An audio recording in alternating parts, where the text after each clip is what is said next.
The battle belongs to Jehovah. That's Philip Brumley's words himself. We'll look at that in a bit right off jw.org. Well, hello everyone.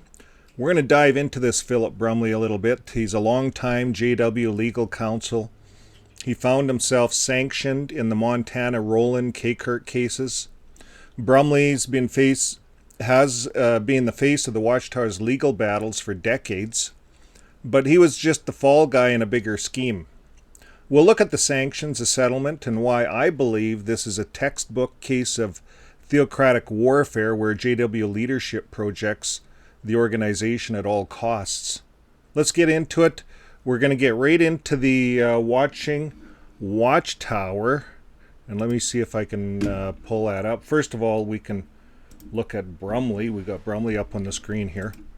So that's the title of, that's a theme today, the life story. The battle belongs to Jehovah.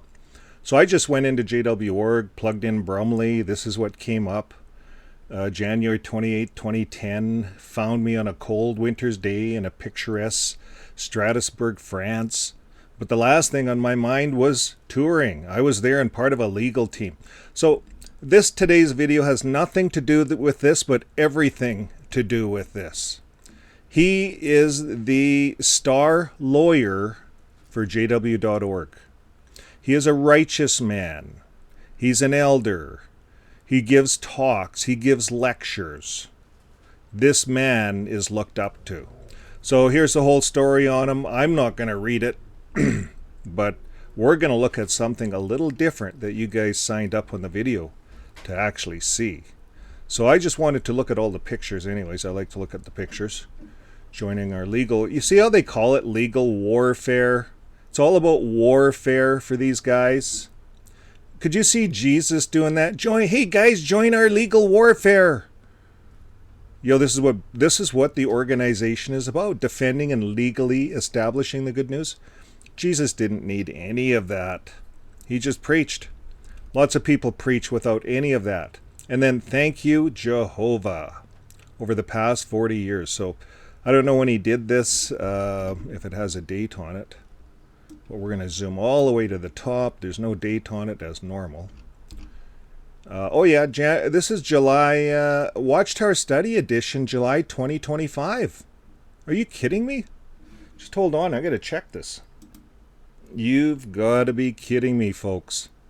They are putting this man on high. Here it is, July 25th, Watchtower Study, right in the midsummer here. You go all the way down to the life story of Philip Brumley. That's yet to come, July 2025. Well, I'm going to show you a clip that you might enjoy. This is thanks to watching Watchtower. And we're just going to zip through this. Watchtower, they keep an eye on Watchtower 24 hours a day. I'll turn the volume on. And we're going to take a look. I'm going to get past some of this stuff. Further to this video. It's about Jehovah's Witness, Philip Brumley. He appeals the sanctions. These are updates. And I'm going to get off the screen here. Good morning, Your Honors. May it please the Court, Benjamin Schatz of Manat, Phelps & Phillips, appearing for non-party appellant Philip Brumley. I'd like to try to reserve 5 minutes. Mr. Brumley is here in the courtroom. He is the in-house counsel for the defendant, one of the defendants in the case, WTPA.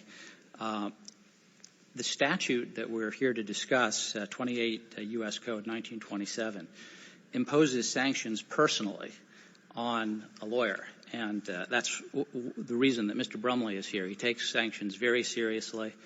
As Judge Holderman wrote in his law review article on this, professional reputation is very important, and we take this case very seriously. Mr. Brumley is not the first in-house counsel to ever sign a factual affidavit in litigation on behalf of his employer. To ever do so, if this court does not reverse the order sanctioning him.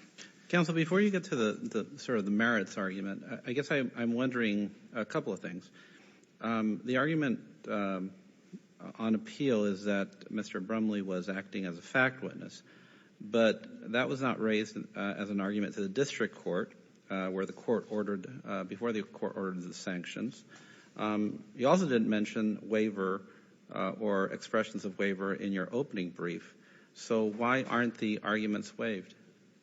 The arguments here, first of all, were raised in the district court during the second phase of what was happening with respect to the sanctions, because there was a request that the sanction award be stayed, and as part of that, you have to show arguments that you would raise on appeal. And so the district court had those arguments before her, and she could have addressed them. Well, but that was after she issued the sanction.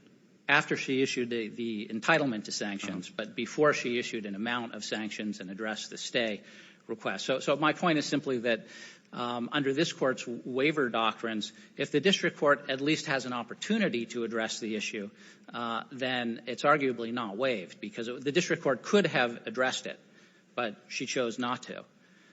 The second point on waiver, of course. So do you have any case that says that isn't waiver? I know that we cited one in our court, in our brief, where this court said that if there is an opportunity for the district court to address the issue, then that doesn't have to be a waiver. Is that a case, though, where the opportunity was before the ruling that was the relevant one? I mean, it's a little odd to say, well, the relevant ruling happened, but something else was going on, and so we mentioned it then. That's kind of what was going on here. That's exactly right. But the point is simply that because there was this extra step where there was at least an opportunity to address it. And so that's our first argument. Our second argument, of course, is that we're here to raise a legal question. And the legal question is not waived. And this court's opinion in Cass and other cases directly relating to this statute make that clear, that when we're here to talk about the scope of the statute, there isn't a waiver, because it's purely a legal question of interpreting the statute. And the statute, which has been on the books for over 200 years, it's only one sentence, and yet it's spun off dozens of law review articles and circuit splits. It's caused a tremendous amount of litigation, which is somewhat ironic since it's designed to make litigation efficient. But the statute essentially says that an attorney or other person admitted to conduct cases in a litigation can be sanctioned for vexatiously multiplying those proceedings. And the high school class behind me was very helpful in formulating the question is, when is a lawyer not a lawyer?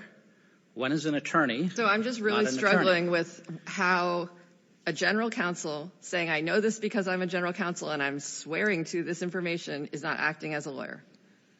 Because those are purely factual statements. And lawyers can't talk about facts? They can, but that's not the sort of attorney conduct that multiplies proceedings. Well, it does if your whole point is something that's going to change whether there needs to be jurisdictional litigation for years to figure it out because you're lying about the facts. Liars. Well, they're going to dance around this. This affidavit didn't have to be signed by a general counsel. But that may be true, but in fact, he did. And he said he knew the information because he was the general counsel. So it's like definitionally bizarre to me to say that that's not an action of a lawyer. And Judge Mendoza and I were district court judges, and when we get an affidavit from an attorney who swears to something, we look at it differently than just a fact witness that doesn't have the same responsibilities of candor to the court. And, you know, when I started as a U.S. district court judge in Seattle, I gave a speech on a number of occasions entitled Why Lawyers Lie and Why Judges Let Them. It happens more than you think and more than it should. And I don't understand how you can say this isn't one of those situations where a lawyer under oath said things that turned out not to be true. You withdrew the motion under Rule 11 sanction threat. JW's lawyer is arguing that it's okay for us to lie because some judges allow it. But really it was the motion, not so much the declaration. And I do have to say that there was not a finding that the declaration contained falsity. And Mr. Brumley stands by the truth of what's in those affidavits. What the I think district for court, our purposes, though, it's not contested that it was false. the district court found that it was reckless and confusing, and thereby multiplied proceedings. So that's the distinction I would draw there, which still, under that standard, the statute can apply. We're not here to argue that aspect of it. We're here to argue the point that Mr. Brumley, even though he was an in-house general counsel, he wasn't acting as a lawyer in the case. And the purpose and the origins and the development of this statute all have to do with the lawyer who's... Didn't you say that as the lawyer of this company, X is true? And that was not true? It's as the lawyer as an in-house counsel. Remember, Mr. Brumley was not admitted in the district court to conduct this case at all. He was not involved in conducting this litigation. He wasn't directing the litigation. I mean, there's no evidence that he did anything other than to sign this factual affidavit for his employer. And there's no legal argument in there. I mean, as I said before, there's no reason that it had to be signed by the general counsel, but he did. Now, Judge Lasnik points out, well, maybe that's there to, and the other side also points out, well, maybe it's done by the general counsel to bolster the credibility. But Judge Lasnik, as you just said, I mean, that's somewhat questionable whether there is heightened credibility just because the person who signs it happens to be a lawyer. And that's really what this case turns on, is it's more happenstance than anything else that Mr. Brumley was a lawyer, and he happens to be admitted to the United States Supreme Court, so he has a nice certificate in his office. But those facts that he... Counsel, I want to come back to that. I completely agree with Judge Lasnik. I think when I was reviewing documents that were signed by lawyers, I know they have an independent responsibility to have candor to the court. Independent responsibility. So I guess I don't understand your argument there. Why is that not different? Well, if that's the case, then lawyers are being held to a different standard for purely factual matters. I'm a lawyer. I'm admitted to a federal court, and if I witness an accident and file an affidavit in a case, can I suddenly be subject to this statute of sanctions? I mean, I think that's what this statute is saying. Isn't it saying, like, basically we trust lawyers to help the court, and if they lie in a way that causes us to waste a lot of time, it's an extra harm that because we're basically giving lawyers extra credit if they, undermine that, it's an extra harm to the entire system and they get sanctioned. I think that's what this statute says. Right, but it's directed at the lawyers who file the case, who file the documents, who engage in... It says any lawyer, counsel. It says any lawyer.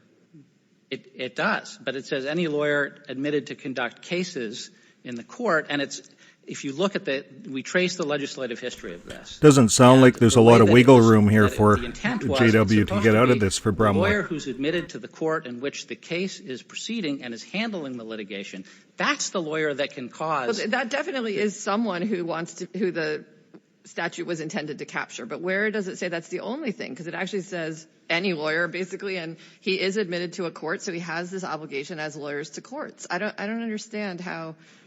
Can you point to anything in the legislation that says or in legislative history that says it's only the named lawyer who's leading the proceeding? The legislative history is directed against lawyers who are delaying cases for their own financial benefit. That's how this came about, because the idea was the lawyer who's controlling the case, if they engage in lots of discovery, then that's more work for them, more billable hours, things like that. And that was seen as the evil that was to be confronted by the statute. And that's why in one of the earlier iterations it was a little bit clearer, because it talked about the lawyer who is admitted to the court before a specific court. That's the court that can sanction him. And that makes sense, because that's the lawyer that is controlling and conducting the litigation. That was an earlier iteration, counsel, not the final one.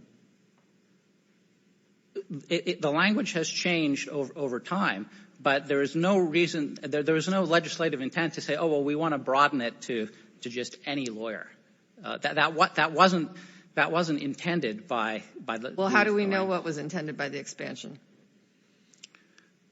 Because the discussion of the expansion just had to do with, because originally it was just for costs, and that was felt like, well, that's not enough. We need to include attorney's fees, because again, but the focus was always on lawyers who were representing their clients in litigation that engaged in conduct that multiplied and expanded the litigation. In any case, counsel, that's the language. Any attorney in any case. Yes, and it talks about admitted to conduct cases in any court of the United States, which is a term of art. I mean, they want to make sure that it's someone who's admitted to a federal court. But the point of it is the federal court admitted to the federal court in which the case is pending, and that's what's missing here. And that's the original argument that we were making, is that you're dealing with a lawyer who wasn't even admitted in the court that's doing the sanctioning. So if I'm hearing a case in the Western District of Washington and there's an attorney who is not admitted to the Western District of Washington but files an affidavit in the case from San Francisco in the Northern District of California, I can't sanction that lawyer under this statute. Under this statute, that's not what this was intended to do. It's not about filing an affidavit. Now, maybe it's about the overall conduct of the litigation and the motions that caused it. But if it's purely factual, then our argument is that lawyer isn't acting as a lawyer. That lawyer is just a fact witness. And so it doesn't go to the purpose and intent of the statute. Do you want to save time for rebuttal? I do. Thank you.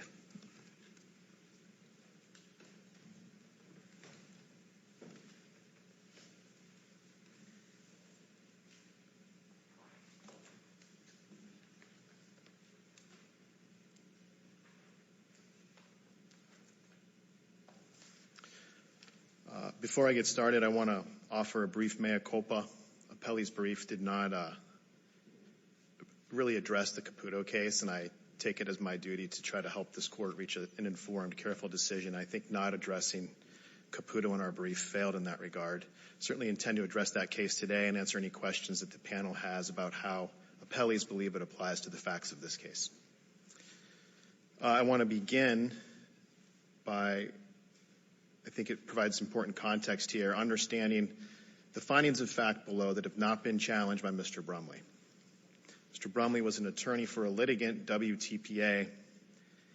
He was sanctioned for attempting to mislead a federal district court regarding his client's role in operating Jehovah's Witness congregations in Montana that had been alleged to have been hiding years of child sexual abuse.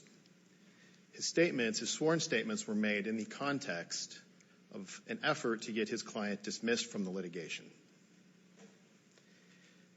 The key fact findings below that have not been challenged, number one, by the district court, his sworn statements were made in a reckless disregard of a truthful accounting of his client's role in operating the Jehovah's Witness congregations. Number two, his statements were made in a conscious decision to provide a limited depiction of his client's role in operating the Jehovah's Witness congregations in Montana. And then number three, the district court found that it was these misleading statements by Mr. Brumley that were central to his client's motion at the district court that vexatiously extended the proceedings by 17 months. So I think those are the facts established, not challenged here, that provide context for the arguments in the case. Can I ask, I don't really understand. On page 29 of your brief, you said that we should remand to the district court for further proceedings, perhaps. And I'm just wondering what facts you think a remand would need to develop. Because is your position that the facts you just said, that he signed this as the general counsel, are actually enough to sanction him? Or do you think there's some other facts that we need? The district court's findings of fact are certainly sufficient to uphold the sanctions order. Our argument, maybe not artfully presented in the brief, is that if this panel is considering either reversal or I think if the panel is considering reversal, I think the more appropriate remedy would be remand to develop more facts, but this is certainly why I want to talk a little bit about waiver, because remand is not what we're asking for, to be clear. I think it'd be preferable to us than just straight reversal. As it pertains to a waiver, I think this panel has raised appropriately that Mr. Brumley's argument on appeal is different than the argument he raised when he was defending himself against these What about sanctions. his argument this is a purely legal question, we should get to it? That's what he's challenging. I think if this panel is going to consider his argument as purely legal, it has to be a very, very narrow question, i.e., can in-house counsel or general counsel, or let me rephrase that, is in-house counsel or general counsel an attorney, as that term is understood under Section 1927? That gets very easily resolved by applying Caputo, binding precedent. I believe his appeal certainly implicates facts not in the record. In other words... But this is what I just asked you. I thought you were saying we don't need more facts. I don't think you do. So what are you talking about, facts that are not in the record? I think the argument he raises, which is that I didn't coordinate the defense strategy as intensively as Attorney Hagen's did in Caputo, right? There's no evidence, there's no record of that. We don't know that because his argument is raising a new argument for the first time on appeal. So, to address your question, Your Honor, I think, number one, the district court's findings of fact certainly have not been challenged and support her ultimate conclusion that sanctions were appropriate, most directly. But I do think the waiver rule applies here because his argument, which is that there's no record of me, Mr. Brumley, coordinating the defense strategy, well, that's his fault because he didn't raise his argument below. So nobody had an opportunity to develop those facts. But I think your primary argument is we have enough facts in the record to affirm. And if that's true, you could view that as a legal question that we could reach. I agree. Yes. If it's a narrow question as to whether in-house or general counsel can be an attorney under Section 1927. Yes. I do want to urge this court to apply the waiver rule. And I understand there's a little bit of contradiction or tension between my arguments, but does it matter for you? I mean, would it actually be better for you if we say he was an attorney and he gets sanctions than to just apply the waiver rule? My concern is that this litigation, we've vexatiously litigated for 17 months below. We're now 5 years after Mr. Brumley's misleading statements. I have a feeling there will be another appeal if it's just on the merits. Waiver, Mr. Brumley is not entitled to the graces of the judicial system when we're here because he misled a federal district court to try to get his client dismissed from litigation. Wait, sorry, just so I understand what you're saying. You think if we say it was waived, he won't try to go to the Supreme Court, but if we say he is an attorney, he will try to go to the Supreme Court? Is that what you're saying? I think it more soundly reinforces the fact that someone like Mr. Brumley, right, if his argument is waived and or it's also could be affirmed on the merits, it reduces the likelihood of continued litigation at the Supreme Court. And I think the circumstances of this case, when the only reason we're here is because an attorney, in his role as an attorney, leveraging the credibility afforded attorneys, lies to a federal district court, and now here we are, we're still litigating we're 5 years later. I think this is certainly a case where the waiver rule, the law, certainly permits this panel to enforce the waiver rule here.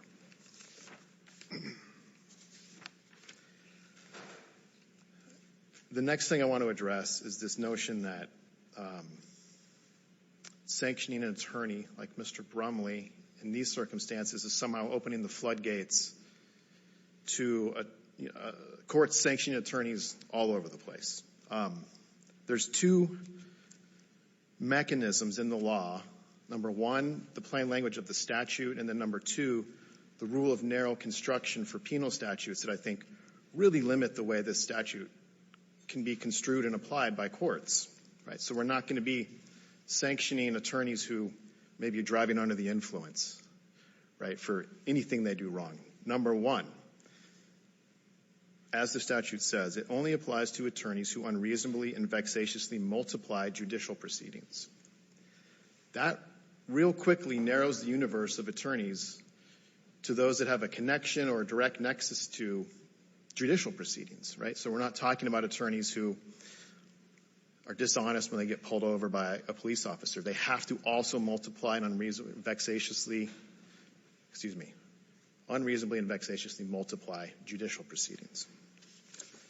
The second mechanism that really prevents application of the statute from being, I think, the worst case scenario, as discussed by my colleague, in other words, attorneys being sanctioned all over the place, is the rule of narrow statutory construction, which applies in the Ninth Circuit, and it requires a district court, when it's considering sanctions on an attorney, to, number one, make a finding of bad faith, and number two, when conducting that analysis, to give every benefit of the doubt to the attorney.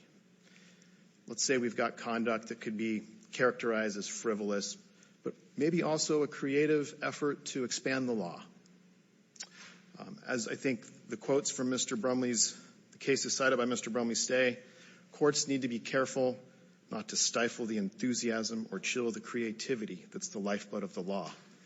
This is the narrow statutory construction principle, and it applies when all courts in this circuit are determining whether an attorney should be sanctioned. We agree with that, and it really does limit when courts can sanction attorneys. Attorneys acting in good faith, seeking creative extensions of the law should not be punished, even if it's kind of a middle-of-the-ground case where maybe somebody could say their conduct was frivolous. That's not this case. This case is sanctioning an attorney who was acting in bad faith, attempting to undermine the judicial process by misleading a federal district court. So, applying 1927, Section 1927, just as this court did in Caputo, will not be opening the floodgates to attorney sanctions. It's confirming that attorneys will be punished if they intentionally try to mislead federal district courts. That is what the statute is intended to do. I see that I have 5 minutes left. I don't have additional comments. I'm happy to answer any questions if the panel has them. Thank you. Thank you. Thank you.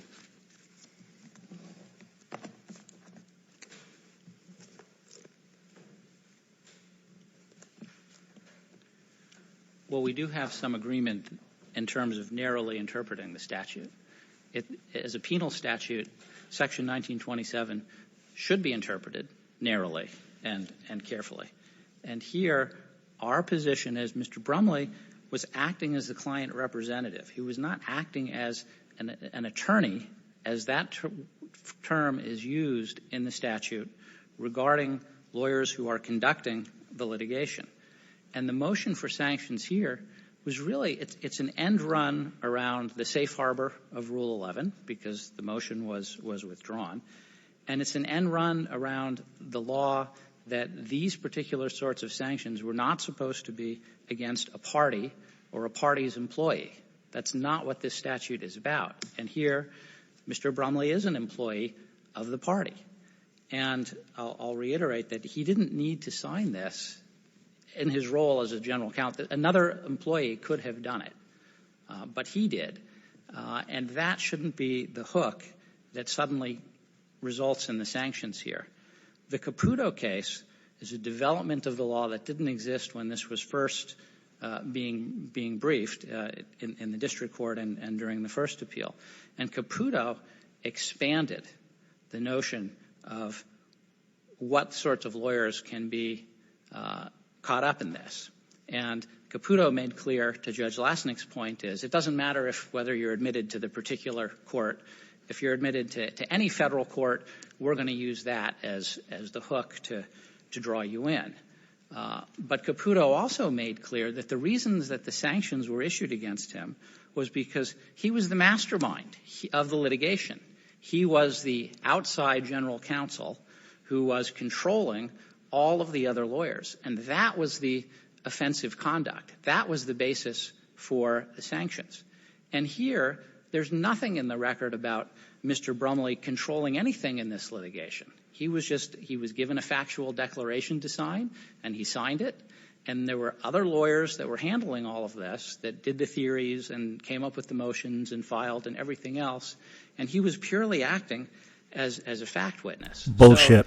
So I call bullshit on all the that. legal rule JW. that's at Sorry, issue. you're over your Lying. time. This guy's lying for Sure, Brumley. Brumley was the there should either backbone be a behind that finding whole case. That a lawyer who signs a factual He was the guy affidavit training in a all those circumstance lawyers like how to this be is not liars. subject to this statute. Or alternatively, as the other side has suggested, there should be a remand to find out if Mr. Brumley actually did something that would allow him to be sanctioned under this statute. Thank you. Thank you both sides for the argument. This case is submitted. We are now going to conference, and I think our law clerks are going to speak with the students, and then we'll come back and speak with the students, but we will not talk about the cases. Anyone's welcome to stay, but we will, of course, not discuss any of today's cases. Thank you very much. All rise. Well, you guys decide. Here's Philip Brumley in the July 2025 Watchtower Study Edition. They're going to study about him. He's their hero. The battle belongs to Jehovah. You guys tell me in the comments. I do not have the stomach to read this after listening to these guys lie in court and continue to lie to get out of their original lies. And to tell the court that it's okay. It's okay, court, to lie in court. It's done all the time. You're going to have to change how you do court. This is what the JW lawyer, the Philip Brumley lawyer, is telling the U.S. judicial system. So you guys put it in your comments. Let me know. What do you think? What's going to happen next? Well, if you haven't subscribed yet, subscribe. Share this video to any JW out there that's watching, because if I was in, this video would wake me up. Here's this guy they're exonerating, but really he is a filthy, rotten liar. And they're putting Jehovah's name to it and saying that his battle belongs to Jehovah. So that would make Jehovah a filthy, rotten liar. Well, you guys let me know. We'll see you on the next video. Keep living your day with love. Love does not lie.